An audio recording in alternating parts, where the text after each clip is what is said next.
Welcome to your yoga practice, and begin to engage with your ocean breath and notice your sensations. So we want to have a sensational practice, but no pain. So really listen and pay attention to your sensations as you go through your practice today. Listen to what your body is telling you.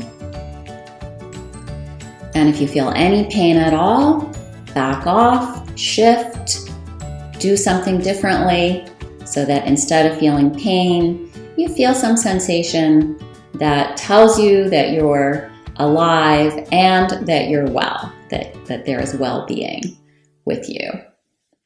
So coming into Virasana, feel free to sit on a block if you need to. If you're able to simply sit onto your heels, toes tucking under. If that's comfortable for you, it's not for me. So some of us feel much more comfortable with the plantar flexion, the bottom of the foot flexing, and that's me. And some of us feel much more comfortable with the dorsiflexion, the top of the foot flexing. So find what's best for you. Find where there's well-being, where there's sustainability, that you can sustain the posture. And again, maintain your ocean breath. And then interlace your fingers and press your palms away from you, lengthening your arms out of your shoulders, but keep the shoulders wide and pulling back a little. So creating that conscious tension that gives us some strength along with our flexibility. And on an inhale, reach the palms up as high as you can, aiming to bring the arms alongside the ears, but if that's not available, just go as high as you can with sensation but no pain. Maybe even back a little bit if you can find a little back bend here. And then on the exhale, curl in. Bring the palms forward and a little bit down. So I'll just go sideways so you can see. A little back bend on the inhale and curling in, rounding the spine, drawing the navel in on the exhale, chin to chest. So inhale, see if you can keep a little bit of all those bandhas engaged. So you're not just, collapsing into the back bend. And then exhale, draw the pelvic floor up, draw the side body in, chin to chest. So those are 3 bandhas right there. And of course we have the feet making the connection with the earth. So keep that all in play when you're coming into the back bend. And on the inhale and then exhale, curl in, and a couple more. Finding the well-being, a sensation that is sustainable, no pain. And the next time you exhale, come back to just your Virasana again. Palms resting on your thighs. And as you maintain your ocean breath, finding the sound of so hum. On the inhale, so. And on the exhale, hum. Inhale, so. Exhale, hum. And the meaning of this is I am. So inhale, I. Feel the expansiveness of I. And then exhale, am. Feel that the I-ness is grounding down and settling in and pulling you into center. So this is an I that is not filled with asmita or ego. This is an I that is grounded into the earth and centered into the true self. So a few more breaths. Again, finding that sustainability. Inhale, so. Exhale, hum. Finding your tabletop position. Stacking your shoulders right over your wrists.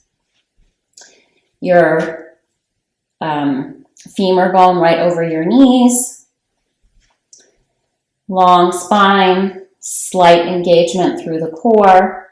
Not just lifting the belly up towards the spine, but also drawing the side waist in a bit to center. And feel how all of these actions allow you to find some space, both some length in the spine as well as some broadness in the back. And then working just with the sacrum for a moment, begin to circle the sacrum.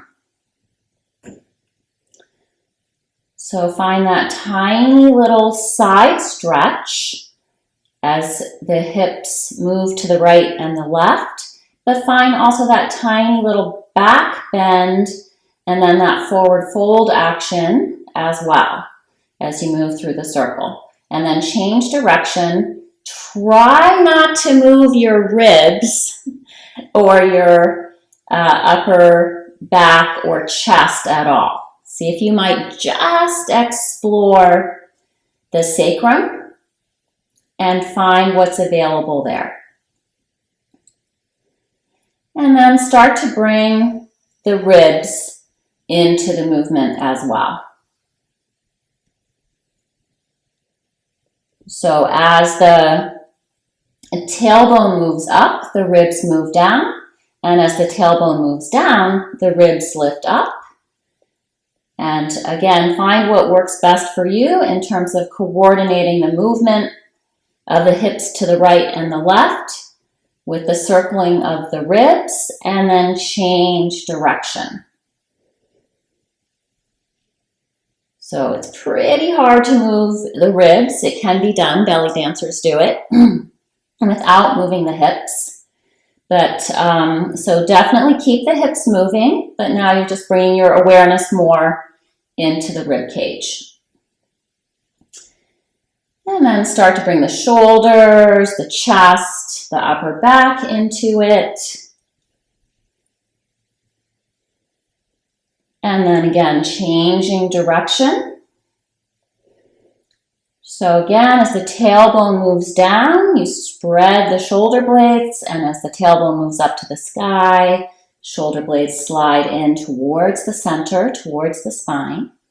And feel how much your core is working. Your rectus abdominis is working with this action. And then begin to let the head and the neck come into it. So this isn't really a cat and a cow. It's more of a loosey-goosey, just sensing into your whole spine, your hips, your shoulder girdle, lubricating everything, and then moving the cervical spine and the head in the opposite direction. And just meeting any place that is stuck or tight with the breath and with compassion. Don't push past that. Keep your practice sensational, but not painful. And then coming back to just tabletop position for a moment. And then walk your hands out a little bit in front of you. And rather than letting the hips move back as you would in a child's pose, see if you can keep the hips up in the air. Walk the hands as far forward as you can. Lift the navel up, but let the chest and the heart melt towards the mat as well as the head. And a couple of breaths here. This is puppy pose. Lifting the belly button up, letting the heart open. Finding what is sustainable. What can you hold with ease? There's a little effort, of course. It's the effort that actually will bring the ease. And it's that balance between giving and receiving. And that's the balance that we get from Lakshmi. She knows how to receive as well as give. And then come down onto your forearms and walk your knees back until your hips settle down onto the mat. So now you're in Sphinx pose. And inhale, just isometrically draw the elbows back, lift through the navel, lift the heart, lengthen the tailbone back, extend through your toes. And on your exhale, any amount, lift the hips and the belly up and widen the back of the heart. Let the nose point down towards the mat. Okay? So you might be working with a very small movement here, inhaling and exhaling, or you can make it a little more dramatic if that's available, if it's sustainable, and if you have sensation but not pain. So it might be more of inhale, lifting the forearms right up off the mat, and then exhale, forearms on the mat, and lift the knees and the hips off the mat so you're on the front of the feet here. Okay, so again, it's up to you to listen to your body and find what is sustainable for you. But always working with a back bend on the inhale and more of a forward fold action on the exhale. And a couple of more of those. Inhale, lift your heart. Exhale, lift your belly. One more. Inhale, heart floats forward, maybe up. And exhale, back of the heart to the sky, lifting the belly, maybe the hips and the knees.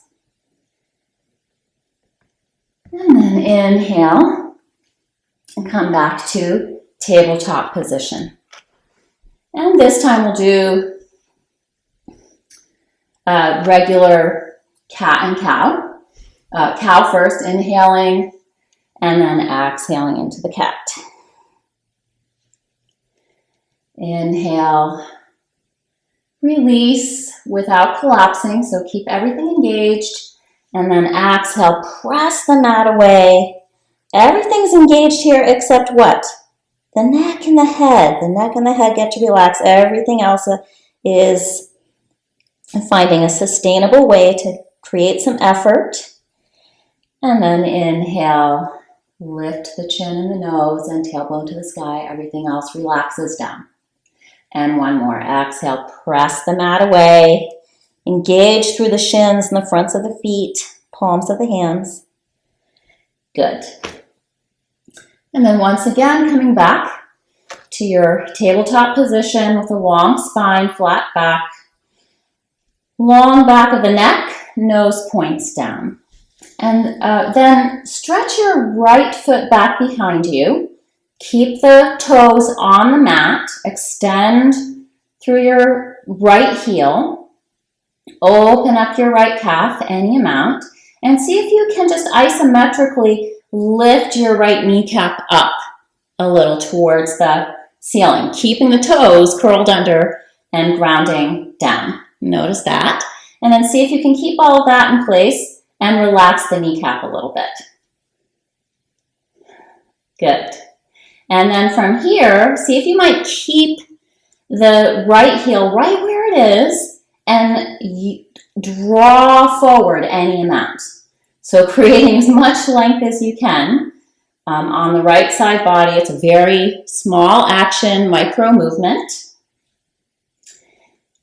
And then you can start to make that a little bit bigger, press back a little bit more, opening up that calf, keeping that knee slightly engaged. And then coming forward any amount, so coming ahead of the wrists. And then you might come so far ahead of the wrists that you roll over the toes, and now you're opening the front of the foot. Or not. Find what's sustainable for you. Find the movement that's available for you. Listen to your body. Notice how much the core needs to engage, especially when you come into that plantar flexion, rolling onto the front of the foot if you're doing that. Okay, and then right knee down and spin both hands back a little bit, little wrist action here. If that's available, bending the elbows in, peeling it up, healing it down. If this isn't available for you, just find some other way to give your wrists a break, maybe coming into Virasana and just circling your wrists a little bit. Okay? And also, if being on your wrist like this for an extended period of time is hard, you can just come down onto your forearm and do the same thing. I'll do this side with the forearm. Sorry, should have done that first. Indigo, thinking of you especially. Tuck the left toes under, and again, see if you can lift the kneecap up a little bit more than you usually would, and then maintain that, but relax the kneecap just a bit. Keep extending back through that left heel. But then start to rock forward and back.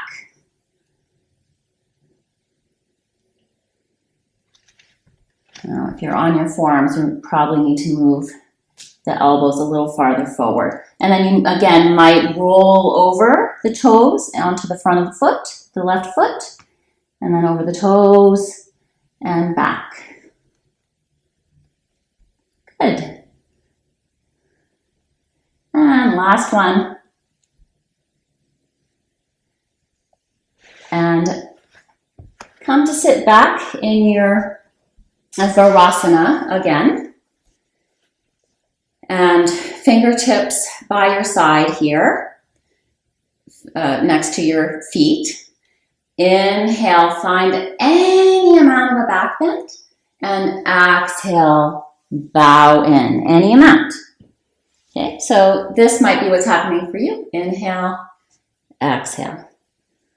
Again, finding what you can sustain, what gives you a sense of well-being.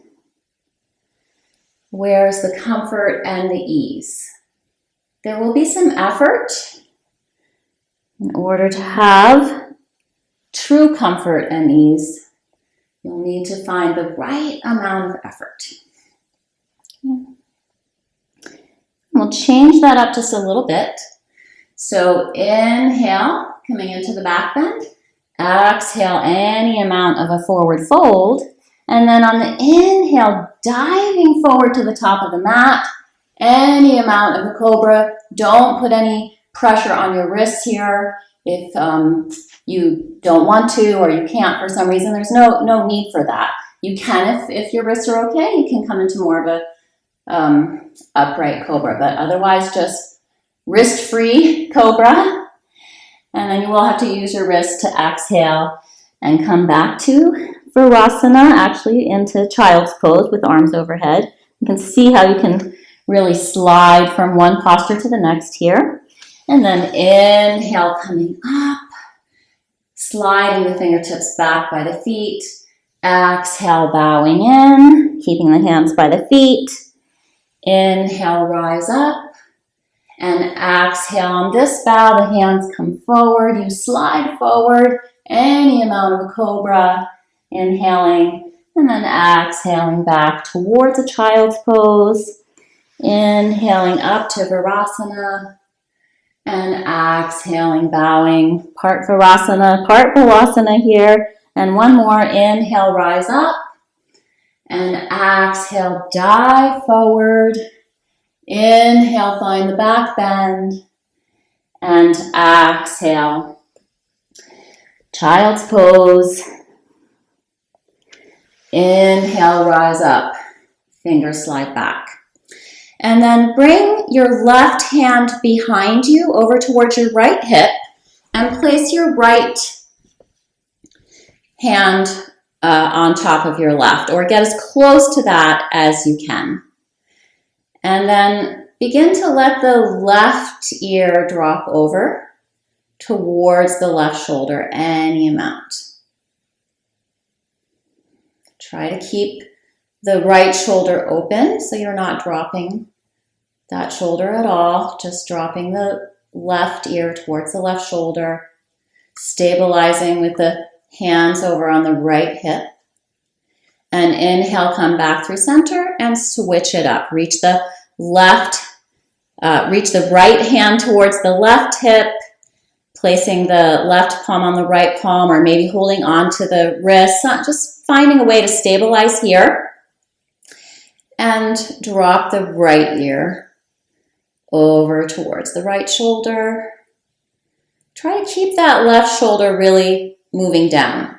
That's part of why we're having the hands here, to assist in letting go on that left shoulder, left side of the neck.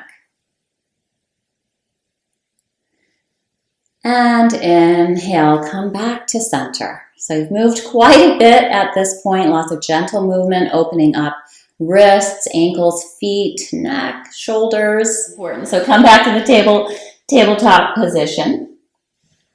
And spin that right foot out to the right. Open up the left hip. We're coming into a side plank. As much as you can, keeping the sole of the left foot into the mat. You actually might need the block here under your right hand and reach your left fingertips up to the sky. Press your hips forward and see if you can draw the right hip away from the right armpit and the right armpit away from the right hip. Lengthen your tailbone down towards your left heel. Feel free to bring your left arm alongside your left ear. Make sure you're not dropping the left chest towards the floor, but keeping it open towards the sky. And if it's available, if it's sustainable, you can wrap your left arm around, find your right ear, and let your head just rest into the palm and the fingers of your left hand. And at the same time, get a nice opening through the left armpit. Keep pressing your hips forward. Don't forget about the lower body here. That's where the effort is. And then finding some ease in the left upper body. So the head is resting into the left hand rather than just collapsing down to the right. And if you came all the way there with me, inhale, release that left arm up and out. Come back to your tabletop position and stretch your right leg back behind you. Bring it in line with the left leg and then spin that left foot out. I'm just going to come to the other side so I can still see you. And again, press the hips forward. Have as much contact with the right foot and the mat as you can. If possible, the outer edge of the right foot is on the mat. And lengthen your tailbone towards your right heel. Find space in the left side body. And reach the right fingertips up to the sky. And again, if it's available, reach the right arm alongside your ear. And if you can sustain all of that, and wrap your left hand over to reach your right hand over to reach your left ear. This just gives the head and the neck some ease, as well as opening up the right armpit and the upper right arm. You might also be feeling some sensation in your right hip flexor. Again, finding sensation, not pain. Not pain. Find the effort that gives you the ease. So you're giving to the pose and receiving from the pose equally. And then if you came all the way around, inhale, come up and out. And find your way back to Shavasana and stay there as long as you like.